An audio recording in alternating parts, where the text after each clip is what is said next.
হক বাতিলের ঐক্য হয় না, গোমরাহ আর ইমানদারের মাঝে ঐক্য হয় না। আমাদেরও বিভিন্ন সময় বিভিন্ন কিছু বলে মানুষ, যে ঐক্যবদ্ধতার অনেক কিছু বলে, কিন্তু সব কিছু বলে দুনিয়াবি বর্তমান পৃথিবীর আধুনিক গণতান্ত্রিক দৃষ্টিকোণ থেকে।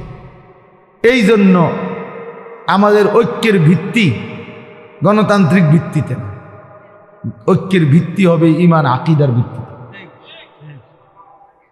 এটা জরুরি। এখানেই দৃষ্টি, যত কথাই বলুক কাম করে যে হুজুররা ঐক্য চায় না, ঐক্য করে না, এগুলো শুনতে পারবে, বলতে পারবে, কিন্তু লাভ হবে না।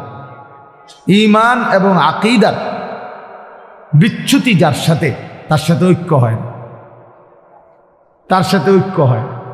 যার সাথে আমার বিশ্বাসের প্রশ্নে দ্বন্দ্ব, যার সাথে আমার ঈমানের প্রশ্নেই দ্বন্দ্ব, তার সাথে আমার ঐক্য হবে কিভাবে?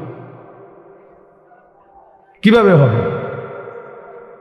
এজন্য আল্লাহ নবী সাল্লাল্লাহু আলাইহি সাল্লাম বলছেন, আপনারা জানেনও এটা, মক্কার কাফেররা নবীজিকে প্রস্তাব দিছিল যে মুহাম্মদ কিছু সময় তুমি আমগো দেবতার পূজা করো, কিছু সময় আমরা তোমার আল্লাহর ইবাদত করি। নাউজুবিল্লাহ। আল্লাহ বলছেন না, বলে দেন, কুল ইয়া আইয়ুহাল কাফিরুন লা আ'বুদু মা তা'বুদুন, হে কাফের সম্প্রদায়, তোমরা যার ইবাদত করো আমি তার ইবাদত করি, ওয়ালা আনতুম আবিদুনা মা আ'বুদ, আবার আমি যার ইবাদত করি তোমরা তার ইবাদত করো না। কাজেই এখানে বিশ্বাসের বিষয়। আমি আল্লাহকে মানি, তোমরা কুফরিকে, মূর্তিকে মানো। তাহলে এখানে মৌলিক ভিত্তিতে দ্বন্দ্ব, তাহলে তোমার সাথে আমাদের ঐক্য হবে কেন? এই জন্য ঐক্যের ভিত্তি ঈমান, ঐক্যের ভিত্তি কোরআন। আমাদের খতিব আজম আল্লামা নুরুল ইসলাম অলিপুরি দামাত বারাকাতুহুমুল আলিয়া, এই কথাটা তিনি বহুবার বারবার বলে, এখনো বলে উনি, যে আল্লাহ তাআলা বলছে ওয়াতাসিমু বিহাবলিল্লাহি জামিআ, সবাইকে ঐক্যবদ্ধ থাকতে বলছে। কিন্তু এই বিহাবলিল্লাহ উনি বলেন যে কিসের ভিত্তিতে ঐক্যবদ্ধ থাকতে বলছে সেইটা বলেন না কেন? সেটা তো আল্লাহ বলে দিছে, কোন একটি দলের সাথে সবাই ঐক্যবদ্ধ হন, এইটা তো আল্লাহ বলে না। পরিচিত কোন একজন ব্যক্তির সাথে সবাই ঐক্যবদ্ধ হন, এইটা তো বলে নাই কোরআন। বিহাবলিল্লাহ মানে তো হইল যখন যেই দেশে যেই দল আছে এর মধ্যে থেকে একটা ছাইয়া, এটার লগে সবাই একমত হন, এটা না। সর্বযুগে সর্বকালে সকলকে ঐক্যবদ্ধ থাকার একটি মূল নীতি আল্লাহ বলছেন বিহাবলিল্লাহ, আল্লাহর রশি। এই আল্লাহর রশিটা কি? বাংলাদেশের চলমান কোনো দল কি মনে করে? বাংলাদেশের কোনো পরিচিত ব্যক্তি? বিহাবলিল্লাহ, আল্লাহর রশিতে ঐক্যবদ্ধ হও। তাহলে আল্লাহর রশিটা কি? সরাসরি আমাদের নবী সাল্লাল্লাহু আলাইহি সাল্লাম হাদিসের মধ্যে এটা তাফসিরে স্পষ্ট বলে দিয়েছেন, হাবলুল্লাহ হুয়াল কোরআন, আল্লাহর রশি হলো কোরআন। আল মামদুদু মিনাস সামাই ইলাল আরদ, সাত আসমানের ঊর্ধ্ব থেকে সাত তবক জমিন পর্যন্ত বিস্তৃত যে কোরআন, যে দ্বীন, এই কোরআনের ভিত্তিতে ঐক্যমত। কোরআন যেটাকে হক বলে সেটাতে তুমি একমত থাকো, কোরআন যেটাকে বাতিল বলে সেটাকে তুমি বাতিলই মনে করো, কোরআন যেটাকে জায়েজ বলে সেটাকেই তুমি জায়েজ মনে করো, কোরআন যেটাকে হারাম বলে সেটাকেই তুমি হারাম বলো। পৃথিবী আধুনিক হইতে হইতে আরো ডেভেলপ করতে করতে যদি সুদকে একেবারে শব্দটা বুলাইয়া যদি ইন্টারেস্ট নাম দিয়া আরো সুন্দর করেও সাজাইয়া টাজাইয়াও দেয়, তারপরেও আল্লাহর কোরআন যেটা হারাম বলছে এটা হারাম, হারামই, এটা হারাম। অতএব এরকম প্রত্যেকটা বিষয়ের ক্ষেত্রে আজকে আমরা অনেক সময় এটা বুঝি না, কথার প্রসঙ্গে বললাম আর কি, আমরা অনেক সময় এটা বুঝতে চেষ্টা করি না। আমরা মনে করি যে যেভাবে আছে চলো, ঐক্যবদ্ধ থাকো। কেমন ঐক্যবদ্ধ থাকবে? প্রত্যেকে প্রত্যেকের মতো থাকবে, সবাই আবার ঐক্যবদ্ধ থাকবো, তো সংশোধন করবে কি? সংশোধনটা হবে কি তাইলে? সংশোধন করবে কি তাইলে? যার মতো, যার দাড়ি নাই তাকে তার মধ্যে থাকতে দাও, যার দাড়ি আছে তাকে তার অবস্থায় থাকতে দাও, ঐক্য থাকো। তো সংশোধন করবে কি? কথা বোঝেন না? যে দাঁড়াইয়া মুতে তারে দাঁড়াইয়া মুততে দাও, যে বইয়া মুতে তারে বইয়া মুততে দাও, দুজনে ঐক্যবদ্ধ থাকো। তো ঠিক করবো কি? তা বুঝছেন নি? ঠিক করবে কি তাইলে? তো দিন কি তাইলে? যারা সুদ খায় তাদেরকে সুদে খাইতে দাও, যারা এমনি হালাল খাইতে চায় তাদেরকে হালালই খাইতে দাও, ঐক্যবদ্ধ থাকো। তো কি হইল? যে নারী বেপর্দা চলতে চায় তাকে বেপর্দাই চলতে দাও, যে পর্দানসীন চলতে চায় তাকে পর্দানসীনই চলতে দাও, তবু ঐক্যবদ্ধ থাকো। তো ঐক্যবদ্ধ থাকতে বলছে এখানে, এটা নিয়ে ঐক্যবদ্ধতার অর্থ, এইটা মনে রাখতে হবে। ঐক্যবদ্ধ মানে আল্লাহর কোরআন যখন কেউ মেনে নেয়, এবার যে কয়জন এরাই ঐক্যবদ্ধ। কথা বুঝেন নাই? কোরআন যেটাকে হালাল বলছে এটাই হালাল, কোরআন যেটাকে হারাম বলছে এটাই হারাম। ইসলাম যেটার অনুমোদন দিয়েছে, পৃথিবী যদি উলট পালট হইয়া যায়, আধুনিকতা যদি কায়িত হইয়া যায়, শীত হইয়া যায়, তারপরও ইসলাম যেটা বলেছে, কোরআন যেটা বলেছে, আমি এটার উপরে একমত, আমি এটাই মানি, এটাই ঐক্যবদ্ধ। এটাই ঐক্যবদ্ধ। ঐক্যবদ্ধতার ভিত্তি আল্লাহর কোরআন। হাবলুল্লাহ হুয়াল কোরআন। আল্লাহর নবী যেটা ব্যাখ্যা করে দিয়েছেন, তো কোরআনের ব্যাখ্যা নবীজির চাইতে উত্তম বেশি কে বুঝছে? বলেন না কেন? আমাদের নবী সাল্লাল্লাহু আলাইহি সাল্লামের চাইতে কোরআন বেশি বুঝছে কে? কেউ? তাহলে উনার ব্যাখ্যার চাইতে সঠিক উত্তম ব্যাখ্যা আর কারো ব্যাখ্যা হইতে পারে? হইতে পারে। এই জন্য এটা প্রসঙ্গক্রমে ঐক্যবদ্ধই। আপনি তখনই ঐক্যবদ্ধ যখন আপনি পুরা কোরআন মানেন। আর যে কোরআন মানে না, আল্লাহর দ্বীন মানে না, রাসূলুল্লাহ সাল্লাল্লাহু আলাইহি সাল্লাম সুন্নাহ মানে না, সে ঐক্যবদ্ধ প্ল্যাটফর্ম থেকে সে বিচ্ছিন্ন। সে বিচ্ছিন্ন। তো তারে তার হারামের উপরে রাইখা, তারে তার গুনার উপরে রাইখা, তারে তার ভুল আকীদার উপরে রাইখা, তারে তার ভুল বিশ্বাসের উপরে রাইখা আমি ঐক্যবদ্ধ হইলে এটা কখনোই ঐক্যবদ্ধতা নয়, বরং এটা দ্বীনকে বিলীন করে দেওয়া, মিটিয়ে দেওয়া। এই ঐক্যবদ্ধতা আল্লাহ বলেও নাই, আল্লাহ চায়ও না। আল্লাহ তাআলা চায় না, এটা মনে রাখবেন। যে দূর বুঝছেন বুঝছেন, বাকি এটা মনে রাখি, এটা বুঝেন। ওই এমনি মোবাইলে লিখে দিলে হয় না।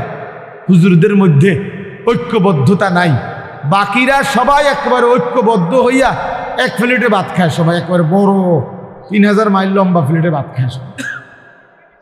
বুঝেন নাই? আমরাই শুধু ঐক্যবদ্ধ নাই, একবার বাকিরা ওই আওয়ামী লীগ, বিএনপি, মিল্লা, বাকিরা সবাই একেবারে ঐক্যবদ্ধ। কই ঐক্যবদ্ধ? বাকি বাংলাদেশে আর মতানৈক্যতা নাই। কথা বলেন না কেন? জেনারেল মানুষদের মধ্যে মতানৈক্য নাই, তো বাংলাদেশে জেনারেল শিক্ষিতদের দল পার্টির অভাব পড়ছিল। তো এ দুটিকা এত কথা কেন? যাই হোক, এজন্য সোজা হিসাব, ওলামায়ে কেরাম ঐক্যবদ্ধ। কিভাবে ঐক্যবদ্ধ?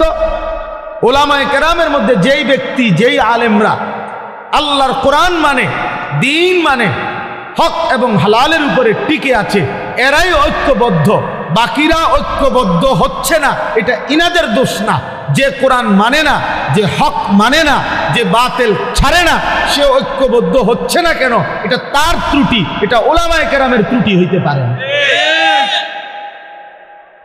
আমি ঐক্যবদ্ধ, আমি কোরআনের সাথে, মনে করেন মানে আপনি আমার লগে ঐক্যবদ্ধ হচ্ছেন না, কারণে যেটা আপনি হক মানেন না। তো তাই রে, এটা আমি কেমন ঐক্যবদ্ধ হবো? আমি বুঝি আমার দিন বিসর্জন দিয়া, আখিরাত বিসর্জন দিয়ে আমনের লগে আমি ঐক্যবদ্ধ বুঝে, বাবা যেমনি মন চায় এমনি চলেন, তবে ঐক্যবদ্ধ থাকেন। জি না, এটা হবে না। আল্লাহ আমাদেরকে বুঝ দান করেন, আল্লাহ আমাদেরকে বুঝ দান করেন। এই যে বর্তমানে দাওয়াত ও তাবলীগের মধ্যে যে বিচ্ছিন্ন শক্তিটা, সাদ নামের একজন ভণ্ড ব্যক্তি যে তার কিছু গুন্ডা অনুসারী নিয়া আপনার ইচ্ছা করে পরিকল্পিতভাবে দুশ্মনের এজেন্ডা বাস্তবায়নের জন্য যে তার অনুসারীদেরকে নিয়ে ওলামায়ে কেরামের বিরোধিতায় দাঁড়াইছে। এখন সাংবাদিকরা অথবা জেনারেল শিক্ষিতরা যতই বলুক যে আপনারা ঐক্যবদ্ধ হয়ে যান, এক হয়ে যান, না, এক হবে না, তো কোনো দিনও না, এক হবে না। কারণ আমাদের স্পষ্ট বক্তব্য হলো সাদের আকীদা, কথাবার্তা সম্পূর্ণ কোরআন সুন্নাহ বিরোধী। তাহলে সে একটি ভ্রান্ত আকীদার লোক, সে একটি গোমরাহ ব্যক্তি। তাহলে আমি তার লগে ঐক্য হবো কেমনে? কিভাবে ঐক্য হবো আমি? সে বলতেছে মুসা আলাইহিস সালাম সম্পূর্ণ নিজের ইচ্ছায় তুর পাহাড়ে গেছেন, যার কারণে উনার উম্মত, উনার কওম গোমরাহ হয়ে গেছে। অথচ মুসা আলাইহিস সালামকে আল্লাহ তাআলা ডেকে নিছেন। তো এরকম অসংখ্য বিষয় উলামায়ে কেরামের বিরুদ্ধে প্রতিনিয়ত বিশুদ্ধার করে, কোরআন সুন্নাহর বরখেলাফ কথা বলে। এখন আপনি আমার যতই ফিরে হাত বুলান যে এক হইয়া যান, কিটা দিয়ে এক হইতাম আমি? কি দিয়ে এক হব বলেন? কাদিয়ানির সাথে আমি কি দিয়ে এক হইতাম? কথা বুঝেন নাই আমার? কাদিয়ানি যারা, তারা কোনোভাবেই আমাদের নবী সাল্লাল্লাহু আলাইহি সাল্লামকে আখিরি নবী মানে না। তারা মনে করে এর পরে তাদের ওই ভণ্ড গোলাম আহমদ কাদিয়ানি, ওই বাটফার, এই বাটফারে নাকি নবী। তো তাইলে এখন আপনি যদি কন আপনারাও ঐক্যবদ্ধ হইয়া যান, কেমনে ঐক্যবদ্ধ হইতাম আমি? এটা আমার ইমানের প্রশ্ন না? কথা বলেন, এটা আমার ইমানের প্রশ্ন কিনা? তাহলে এটা তো হবে না, এটা তো হবে না। এই জন্য বললাম আর কি, আল্লাহ তাআলা আগেই বলে দিছে স্পষ্ট, ওয়াতাসিমু বিহাবলিল্লাহ, কোরআনের ভিত্তিতে ঐক্যবদ্ধ থাকো। কোরআনের ভিত্তিতে যেই কোনো দল হোক, সে আপনার, এটা আমার বিষয় না। কোন একটি দলের সাথে ঐক্যবদ্ধ হও সবাই, এটা কোরআনের এই আয়াতের অর্থ। কোরআনের ভিত্তিতে ঐক্যবদ্ধ হইতে বলছে। অর্থাৎ আমরা সবাই সিদ্ধান্ত নিলাম যে এখানে আমরা যদি মনে করেন 200 মানুষ এখন বসছি, আমরা যদি সিদ্ধান্ত নেই যে এক চুল কোরআনের খেলাফ আমরা করব না, সুন্নাহর খেলাফ করব না, কোরআন এবং সুন্নাহ যেটাকে হালাল বলছে এটাই হালাল, কোরআন সুন্নাহ যেটাকে হারাম বলছে এটাই হারাম, তাইলে আমরা ঐক্যবদ্ধ। কথা বুঝছেন কিনা বলে? তাইলে ঐক্যবদ্ধ। তাহলে ঐক্যবদ্ধ হওয়ার জন্য একটা মাপকাঠি, একটা মূল নীতি আল্লাহ বলছে কিনা, তো ওইটার মধ্যে আইতেই আমরা, নাইলে কিছুই করার নেই, নাইলে কিছুই কর। হাদিসের মধ্যে আছে, এই প্রসঙ্গটা এই কথাটা বলে শেষ করি। হযরত হুযাইফা নবী সাল্লাল্লাহু আলাইহি সাল্লামের একজন সাহাবী ছিলেন, বিখ্যাত সাহাবী। উনি একদিন বলছেন নবীজিকে, ইয়া রাসূলুল্লাহ সাল্লাল্লাহু আলাইহি ওয়াসাল্লাম, জীবন চলার পথে যদি কোনোদিন ঈমান ইসলামের উপরে টিকে থাকতে গিয়ে আমি যদি আমার সাথে আর কাউকে না পাই, আর কেউ নাই আমার সাথে, আমি একা হয়ে পড়লাম, কেউ আমার সাথে পুরা দিন মানতে রাজি না, যদি কখনো এমন হয় তখন আমি কি করব? আল্লাহর নবী সাল্লাল্লাহু আলাইহি সাল্লাম বলছেন, ওয়ালাউ আন তাআদ্দা বিআসলি শাজারাতিন, প্রয়োজনে তুমি গাছের গোড়ালি শিকড় কামড়াইয়া ধরে রাখবা, তারপরও একা হলেও দ্বীনের উপরে অটল থাকবে। তো তুমি ঐক্যবদ্ধ, তুমি একজন, ওই তুমি ঐক্যবদ্ধ কিসের ভিত্তিতে? কথা বলেন না কেন?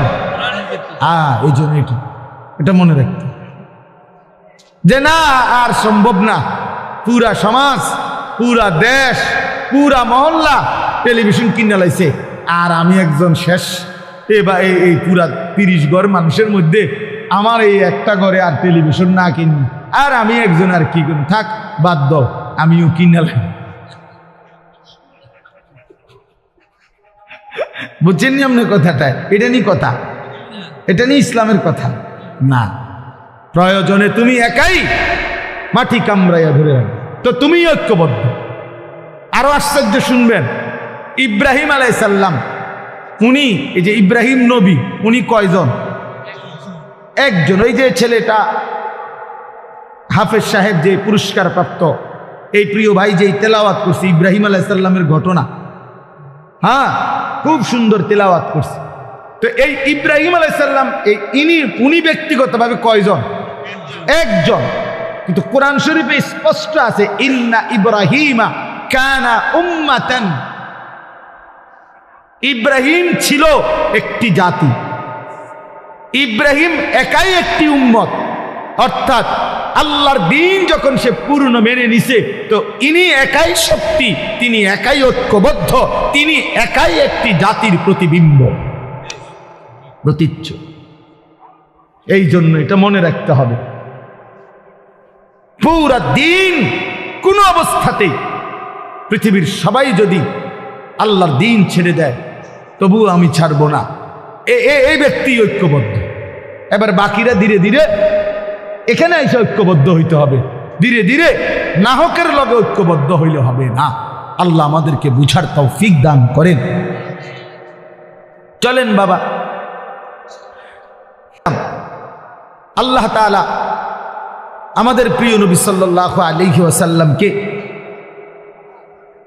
যখন এই দায়িত্ব তিনি আদায় করছেন, তিনি বলছেন আমি এক চুলো আমার কালেমার দাওয়াত থেকে বিচ্যুত হব না। কোনো প্রলোভনে নবীজি আপোষ করে নাই, সমঝোতা করে নাই, বরং তিনি বলছেন আমি একা হই, কিন্তু আমি একাই আমার আল্লাহর কালেমার দাওয়াত দিতেই থাকব।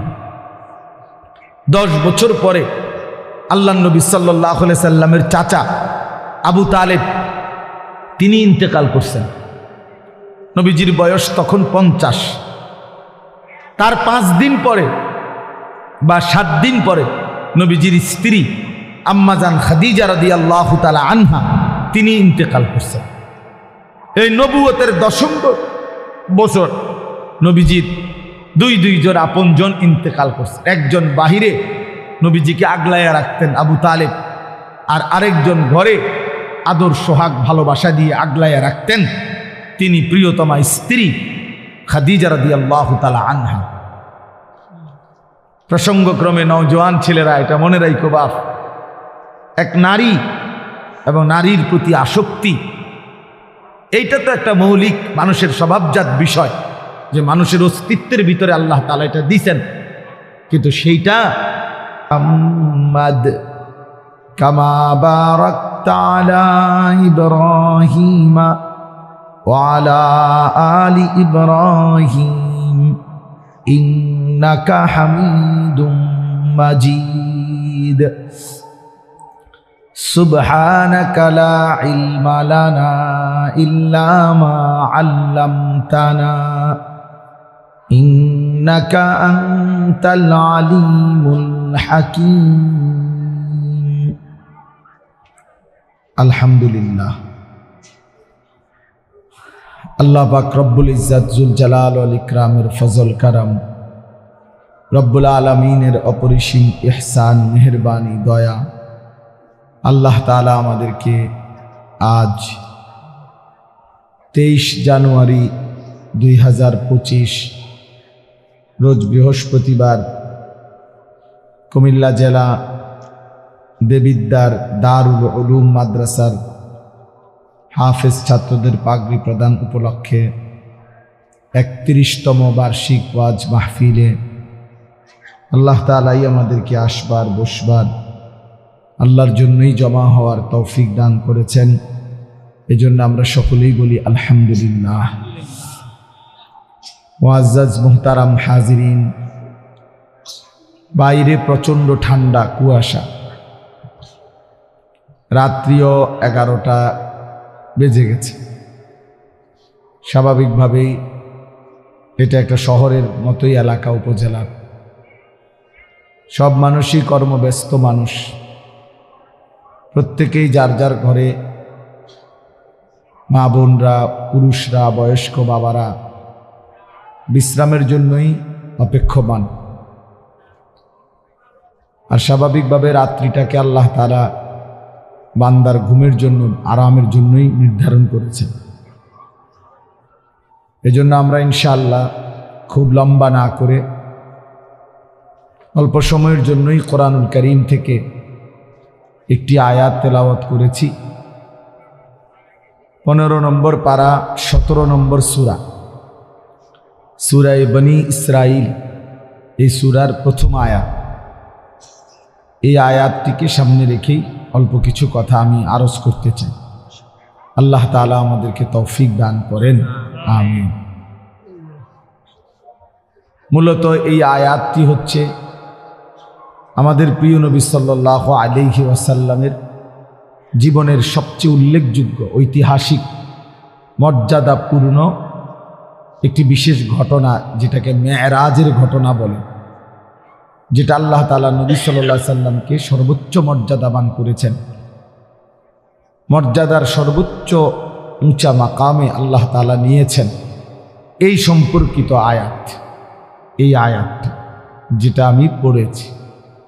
স্বাভাবিকভাবে আপনারা যারা মসজিদগুলোতেও জুমার নামাজের বয়ান শোনেন, আপনাদের প্রায় প্রত্যেক মসজিদের ইমাম সাহেবরাও প্রতি বছরই প্রিয় নবী সাল্লাল্লাহু আলাইহি ওয়াসাল্লামের এই মেরাজ সম্পর্কে আলোচনা করেন, যার ফলে বিষয়টা কম বেশি প্রত্যেকেরই জানা আছে যে আমাদের নবী সাল্লাল্লাহু আলাইহি সাল্লাম এর জীবনের এটা একটা ঐতিহাসিক এবং শ্রেষ্ঠতম মর্যাদাপূর্ণ ঘটনা, মেরাজ। তা আমি এই পুরা ঘটনা বিস্তারিত বলা, এটা আমার মাকসাদ না, উদ্দেশ্য না, বরং এই ঘটনার থেকে ছোট ছোট কয়েকটি কথা আপনাদের সামনে পেশ করা, এটাই আমার মূল উদ্দেশ্য। মেরাজের এই ঘটনাটা রাসূলুল্লাহ সাল্লাল্লাহু আলাইহি সাল্লামের জীবনে সেটা সংঘটিত হয়েছিল। আল্লাহর নবী সাল্লাল্লাহু আলাইহি ওয়াসাল্লাম 40 বছর বয়সে মক্কায় ইসলাম প্রচার শুরু করছেন, আমরা সবাই জানি। তো এক টানা 10 বছর মক্কায় আল্লাহর নবী সাল্লাল্লাহু আলাইহি সাল্লাম প্রথম দিবানিশি মক্কার জমিনে কালেমার দাওয়াত দিয়েছেন। এই 10টি বছর প্রতিনিয়ত মক্কার কাফেররা নবীজি সাল্লাল্লাহু আলাইহি সাল্লামকে বিরোধিতা করছে, জুলুম, অত্যাচার, নির্যাতন করেই গেছে। শারীরিকভাবেও জুলুম অত্যাচার করছে, মানসিকভাবেও জুলুম অত্যাচার করছে। নবী সাল্লাল্লাহু আলাইহি সাল্লামকে শারীরিকভাবে অনেক আঘাত করছে, গলার মধ্যে গামছা লাগায়া বহুবার কাবাগরের সীমানার থেকে নবীজিকে বের করে দিছে। নবী সাল্লাল্লাহু আলাইহি সাল্লাম সেজদা দিছে, তো উটের পচা নাড়ি ভুঁড়ি নবীজির পিঠে চাপায় দিছে। নবী সাল্লাল্লাহু আলাইহি সাল্লামকে ধাক্কা দিছে, ছোট ছোট পাথরের কঙ্কর নবীজির কপালের দিকে মারছে। এবং নবী সাল্লাল্লাহু আলাইহি সাল্লামের উপর যে কয়জন সাহাবী কালেমা গ্রহণ করছেন, তাদের প্রত্যেককে মক্কার কাফেররা নির্মম নির্যাতন করছে, জুলুম অত্যাচার করছে। হজরতে বেলাল, হজরতে খাব্বাব, হজরতে খুবাইব, হজরতে আম্মার, হজরতে ইয়াসের, হজরতে সুমাইয়া, হজরতে জানিরা, এরকম সাহাবীরা খুব মজলুম হয়েছে, জুলুমের শিকার হয়েছে, অনেক বেশি নির্যাতন কষ্ট সহ্য করছেন। আমরা কিতাবে পড়ছি হজরতে খাব্বাব রাদিয়াল্লাহু তাআলা আনহু, ইসলামের প্রথম যুগে যিনি কালেমা গ্রহণ করছিলেন, তো ওনাকে পরবর্তীতে হজরত ওমর রাদিয়াল্লাহু তাআলা আনহু একবার জিজ্ঞেস করছিল যে, খাব্বাব, ইসলামের প্রথম যুগে তুমি ইসলাম ধর্ম গ্রহণ করার কারণে কি পরিমাণ জুলুম অত্যাচার সহ্য করেছ, এটা একটু শোনাও। তখন হজরত খাব্বাব রাদিয়াল্লাহু তাআলা আনহু নিজের চাদর সরাইয়া আমিরুল মুমিনিন হজরত ওমরকে নিজের দুই পাশের কোমর দেখাইলেন। হজরত ওমর দেখলেন কোমরের দুই পাশে এক টুকরা গোশত নাই, হাড্ডিটা ছাড়া। তো হজরত ওমর রাদিয়াল্লাহু তাআলা আনহু হজরত খাব্বাবকে জড়ায় ধরে বললেন, খাব্বাব, কি হয়েছিল তোমার? তো তিনি বললেন যে আমার মনিব, আমি ছিলাম গোলাম, কৃতদাস, আমি কামারের দোকানে আমার মনিবের কাজ করতাম। তো যেদিন আমার মনিব শুনছে আমি কালেমা গ্রহণ করছি, তো সেদিন এই গরম কয়লা, উত্তপ্ত লাল কয়লার মধ্যে আমার মনিব আমার দুই পাশের কোমর এমনভাবে চাপ দিয়ে ধরে রাখছে যে গোশতগুলো পুড়ে খসে খসে পড়ে গেছে। এজন্য আর কোনোদিন আমার এই দুই পাশের কোমরে গোশত আর হয় না। এইভাবে সাহাবীরা জুলুম নির্যাতন সহ্য করছে। তাইলে শারীরিকভাবে মানসিকভাবে ভীষণ জুলুম অত্যাচার হয়েছে আল্লাহ নবী সাল্লাল্লাহু আলাইহি সাল্লাম এবং সাহাবীদের উপর। কিন্তু আল্লাহ নবী সাল্লাল্লাহু আলাইহি সাল্লামের প্রতি আল্লাহ তাআলার একটা আদেশ ছিল, ফাস্তাকিম কামা উমিরতু। নবীজিকে আল্লাহ বলছেন, আপনাকে যে আদেশ করা হয়েছে কালেমার প্রচার প্রসার, ইসলামের দাওয়াত, আপনি পূর্ণ ইস্তেকামাত, দৃঢ়তার সাথে, মজবুতির সাথে এই কাজে লেগে থাকেন। আল্লাহ তাআলা বলছে, কোনোভাবে এক চুলো আপনি এই কাজ থেকে পিছপা হবেন না। আপনার মেহনত, আপনার জিম্মাদারি আপনি করতে থাকেন। কিন্তু বিবেক দিয়ে ভাইবেন, আপনার পরিবার হয়তো একদিন মনে পড়বে লোকটা বলছিল, বড় শক্ত করেই বলছিল, তাহলে এই জন্য কথা গুরুত্ব দিলে বরকত হবে। ছেলেরা নামাজ পড়ো বাপ, আখলাক ঠিক রাখো, আখলাক ঠিক রাখো। নারী, ছবি, অস্থিরতা, মোবাইলের এই উলঙ্গপনা, বেহায়াপনার মধ্যে এমন সুন্দর জীবন, এমন সুন্দর যৌবন, প্রিয় বন্ধু আমার, সাথী আমার, দোস্ত আমার, নষ্ট করে দিও না। ভুল হবে। তাই আল্লাহ তাআলা প্রতিটা সন্তানকে দ্বীনের পথে থাকার চলার তৌফিক দান করেন, কবুল করেন, আজকের মাহফিলকে বরকতময় করেন। সুবহানাল্লাহি ওয়া বিহামদিহি, সুবহানাকাল্লাহুম্মা। আলহামদুলিল্লাহি রাব্বিল আলামিন। আল্লাহুম্মা আনতাস সালাম ওয়া মিনকাস সালাম, তাবারাকতা ইয়া দাল জালালি ওয়াল ইকরাম, ইয়া আরহামার রাহিমিন, ইয়া আরহামার রাহিমিন, ইয়া আরহামার রাহিমিন। রব্বানা যালামনা আনফুসানা ওয়া ইল্লাম তাগফির লানা ওয়া তারহামনা লানাকুনান্না মিনাল খাসিরিন। রব্বানা আতিনা ফিদ দুনিয়া হাসানা ওয়া ফিল আখিরাতি হাসানা ওয়া কিনা আযাবান নার। রব্বিরহামহুমা কামা রব্বায়ানি সগীরা। রব্বানা হাব লানা মিন আজওয়াজিনা ওয়া যুররিয়াতিনা কুররাতা আ'য়ুন ওয়াজআলনা লিল মুত্তাকিনা ইমামা। মাওলায়ে করিম, আপনি মাফ করে দেন। রব্বে করিম, আপনি মাফ করে দেন। পেছনের জিন্দিগির সমস্ত গুনাহ মাফ করে দেন। আগামী জিন্দিগি ঈমান আমল দ্বারা ভরপুর করে দেন। আগামী জীবনটা সুন্দর করার, কাজে লাগাবার তৌফিক দান করেন। আয় আল্লাহ, এই কিশোর তরুণ নওজোয়ান ছেলেগুলোকে দ্বীন দান করেন, আখলাক দান করেন, উত্তম জীবন দান করেন, গুনাহ থেকে বাঁচবার তৌফিক দান করেন, ঈমান ইসলামের উপরে হিম্মত দান করেন, তাকওয়া তহারত দান করেন। আমার বাবা চাচা বয়স্কদেরকে আরও বেশি নেক আমলের তৌফিক দান করেন। সমস্ত কবরবাসীদেরকে মাফ করে দেন। কিয়ামত পর্যন্ত কবরের আযাব মাফ করে দেন। কবরগুলোকে জান্নাতের টুকরা বানিয়ে দেন। পর্দার আড়ালের মা বোনদেরকে পর্দা পুশিদা দান করেন। আয় আল্লাহ, প্রতিটা মা বোনকে, প্রতিটা কন্যাকে তার ইজ্জত, তার সতীত্ব, তার পর্দার গুরুত্ব, কদর বুঝবার তৌফিক দান করেন। বেহায়া জিন্দিগি থেকে বোনদেরকে হেফাজত করেন। নাফরমানির জীবন থেকে ছেলেদেরকে হেফাজত করেন। আল্লাহ, এই দারুল উলুম মাদ্রাসা আপনি কবুল করে নেন, আপনি কবুল করে নেন, আপনি কবুল করে নেন। কিয়ামত পর্যন্ত কায়েম দায়েম করে দেন। প্রথম দিন থেকে আজ পর্যন্ত মাদ্রাসায় যারা যখন যেভাবে যত সহযোগিতা করেছে সকলকে উত্তম বিনিময় দান করেন, সকলকে উত্তম বিনিময় দান করেন। আজ যারা কবরে মারা গেছে তাদেরকেও মাফ করে দেন, জীবিত যারা তাদেরকেও মাফ করে দেন, অসুস্থ বিমারি যারা শিফা করে দেন, কামাই রুজিতে হালাল বরকত দান করেন। আল্লাহ, বিদেশে প্রবাসে যারা আছে সহি সালামতে নিরাপদে রাখেন। আল্লাহ, আজকের এই মুবারক মাহফিলে আল্লাহ আমরা এইটুকু সময় জাগলাম, আপনি আমাদের এই বসা, আমাদের এই বলা শোনা, আমাদের এই মেহনত ফিকিরকে আপনি কবুল করে নেন, কবুল করে নেন, কবুল করে নেন। আয় আল্লাহ, আপনি আমাদের দেশকে নিরাপদ করে দেন, সমস্ত ফিতনা ফাসাদ থেকে হেফাজত করেন। আয় আল্লাহ, আগামী 31শে জানুয়ারি, 1 ফেব্রুয়ারি, 2 ফেব্রুয়ারি বিশ্ব ইজতেমা আপনি কবুল করে নেন। বিশ্ব ইজতেমা আপনি কবুল করে নেন। সারা পৃথিবীর ইমানদার মুসলমানদেরকে আল্লাহ অংশগ্রহণ করার তৌফিক দান করেন। আল্লাহ, যেই হাসিদিনরা, যেই ষড়যন্ত্রকারীরা ষড়যন্ত্র করছে, আল্লাহ তাদের ষড়যন্ত্র আপনি নস্যাৎ করে দেন। তাদের ষড়যন্ত্র আপনি নস্যাৎ করে দেন। উলামায়ে কেরামের বিজয় দান করেন। ইমানদার মুসলমানের বিজয় দান করেন। দাওয়াত ও তাবলীগের মেহনতকে কবুল করে নেন। হযরত মাওলানা ইলিয়াস রাহমাতুল্লাহ আলাইহি প্রতি ফোঁটা চোখের পানি আপনি কবুল করে নেন। আল্লাহ, আপনি আমাদের সবাইকে দয়া করেন। ফিলিস্তিনের মজলুম মুসলমানকে বিজয় দান করেন।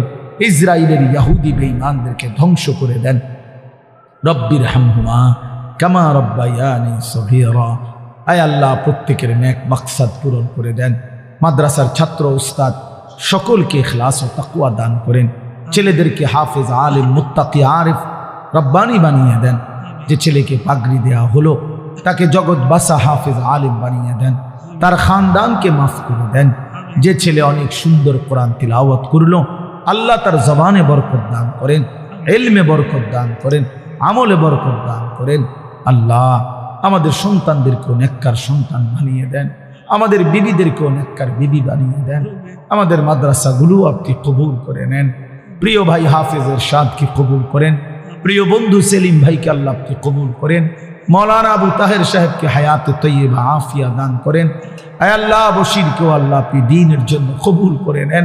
আল্লাহ, তার সাথে যেই বন্ধুরা প্রতিনিয়ত দ্বীন প্রচারের মেহনত করে, আল্লাহ এই ছেলেগুলোকেও দ্বীনের জন্য কবুল করে নেন। নামাজি বানিয়ে দেন, চরিত্রবান বানিয়ে দেন। গোটা মহল্লাবাসীকে ঈমান আমল দান করেন। পর্দার আড়ালের যে মা বোনরা, আল্লাহ তাদেরকেও ঈমান আমলের জিন্দেগি দান করেন। আয় আল্লাহ, আয় আল্লাহ, আপনি কবুল করে নেন। সুবহান রাব্বিকা রব্বিল ইজ্জাতি আম্মা ইয়াসিফুন ওয়া সালামুন আলাল মুরসালিন আলহামদুলিল্লাহি রাব্বিল আলামিন।